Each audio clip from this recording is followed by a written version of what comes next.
You feel good. The show has done extremely well against tough competition. Do you feel secure? No. Not yet. But I don't think we'll ever feel secure.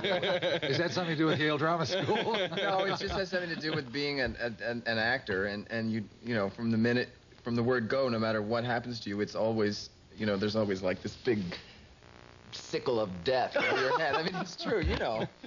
I mean, you know, you can feel happy, and like we just shot a great show last night, and this morning someone showed me the ratings, and they were very good, and I said, why did that other show do better? I mean, I'm completely depressed. So, you know, I don't think.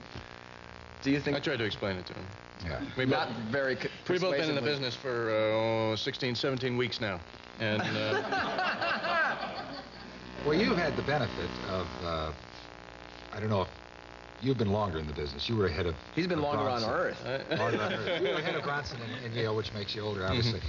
But you can't call yourself an overnight success because you've been working. I would never. I don't believe in. Just that, try it once. concept. Say, I am an overnight success. I want to hear you say it.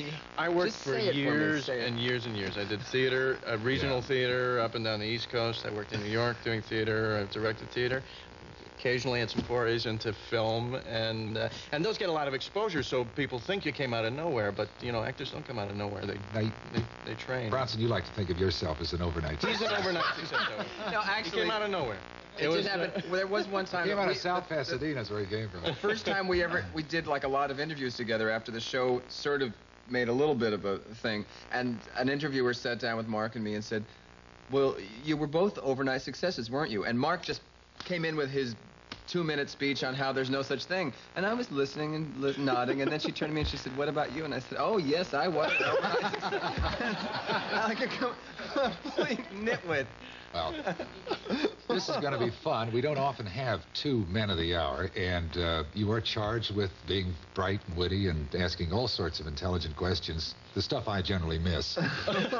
But today we're going to be discussing an interesting subject, considering you're both bachelors, and that is bachelors are biting the dust, and we're going to find out why. There's sort of this lemming rush to marital bliss, and we'll be talking with Dr. Karen Dean Fritz about that. We have some exotic animals, both small and large, from a wayside wayfare station for lost and abandoned animals. And we've got Susan Sullivan and Robert Foxworth from a location in the Napa Valley. We mean that, like live? Like live what? Like on, like, they're there and they're going to be able to hear you and you're going to talk to them? No. These have been done already. I was up there. We were up there on location, spent a few days with them.